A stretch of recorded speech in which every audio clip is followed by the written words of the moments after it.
ICC के दफ्तर से जब आधिकारिक बयान बाहर आया तब क्रिकेट जगत में हलचल मच गई। बांग्लादेश क्रिकेट बोर्ड ने भारत में होने वाले T20 वर्ल्ड कप में खेलने से इनकार कर दिया, लेकिन आईसीसी ने इस अपील को साफ तौर पर खारिज कर दिया। यहीं से मामला सिर्फ क्रिकेट तक सीमित नहीं रहा, बल्कि अंतर्राष्ट्रीय चर्चा का विषय बन गया। फैसले के बाद सवाल उठने लगे कि बांग्लादेश ने ऐसा कदम क्यों उठाया और आईसीसी ने बिना किसी नरमी के अपील को क्यों रिजेक्ट कर दिया। इसी बीच पाकिस्तान के पूर्व और मौजूदा दिग्गज खिलाड़ियों की प्रतिक्रियाएं सामने आईं और माहौल और ज्यादा गर्म हो गया। बाबर आजम, शोएब अख्तर और शाहिद अफरीदी ने इस पूरे मामले पर खुलकर अपनी राय रखी, लेकिन सबसे ज्यादा चर्चा में रहा बाबर आजम और मोहम्मद रिजवान का बयान, जिसमें उन्होंने बांग्लादेश को लेकर सख्त शब्दों में अपनी बात रखी और मौजूदा हालात पर चिंता जाहिर की। उनके बयान के कुछ हिस्सों ने सोशल मीडिया पर बहस छेड़ दी और क्रिकेट फैंस हैरान रह गए कि यह मुद्दा क्रिकेट से आगे कैसे चला गया।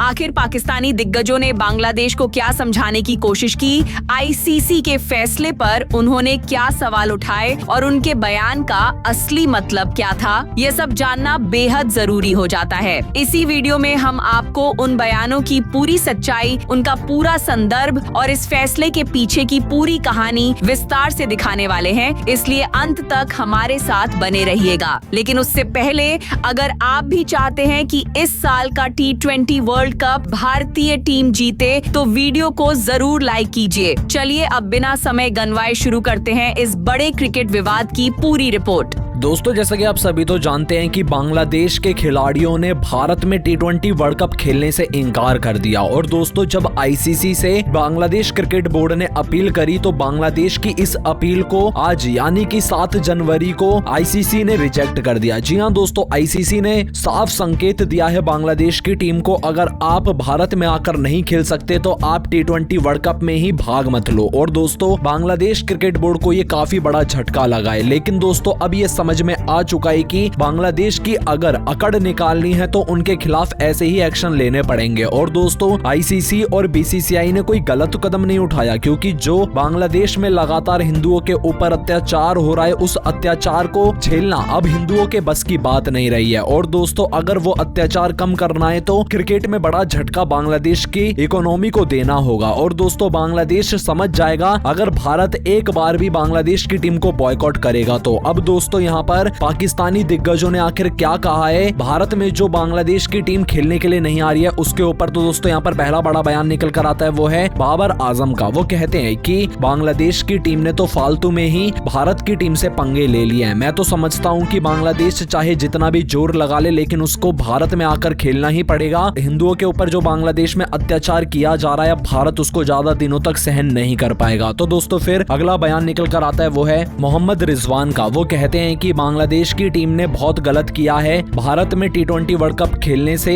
मना करके, और मैं तो मानता हूं कि बांग्लादेश की टीम को अगर अपने अस्तित्व को बचाना है तो वो भारत में जाकर जरूर T20 वर्ल्ड कप खेले, वरना भारत उनको कहीं का नहीं छोड़ेगा। और लगाम लगाए जो हिंदुओं के ऊपर अत्याचार हो रहा है उसके ऊपर बांग्लादेश कड़ा एक्शन ले। तो वहीं फिर अगला बयान निकल कर आता है, वो है शोएब अख्तर का। वो कहते हैं कि सचमुच हिंदुओं के ऊपर जो अत्याचार किया जा रहा है बांग्लादेश में वो अब भारत सहन नहीं करने वाला है। हिंदुओं के साथ सचमुच बहुत गलत हो रहा है और बांग्लादेश को इस पर ध्यान देना चाहिए। अगर ऐसे ही चलता रहा तो मैं तो समझता हूं कि भारत कहीं हमला ना कर दे बांग्लादेश के ऊपर और जो बांग्लादेश इतना आगे बढ़ रहा है उसको नीचे गिरा दे। तो वहीं फिर अगला बयान निकल कर आता है, वह शाहिद अफरीदी का। वो कहते हैं कि बांग्लादेश में जो हिंदुओं के ऊपर अत्याचार किया जा रहा है उसमें कितनी सच्चाई है ये तो मुझे नहीं पता, लेकिन जो भी हो रहा है वो गलत है। ये तुरंत रोकना चाहिए बांग्लादेश को और T20 वर्ल्ड कप खेलने के लिए आना चाहिए, वरना हमारे जैसा ही हाल भारत बांग्लादेश क्रिकेट बोर्ड का भी कर देगा और फिर बांग्लादेश क्रिकेट बोर्ड भी इधर उधर घूमेगा अपने मैचेस को लेकर। तो दोस्तों यहाँ पर पाकिस्तानी दिग्गजों ने तो बांग्लादेश को समझा दिया है। बाकी अब आप सभी क्या मानते हैं कि बांग्लादेश के ऊपर एक्शन होना चाहिए या फिर नहीं, और भारत में अनुमति देनी चाहिए इन्हें खेलने की, हमें कमेंट करके जरूर बताइएगा।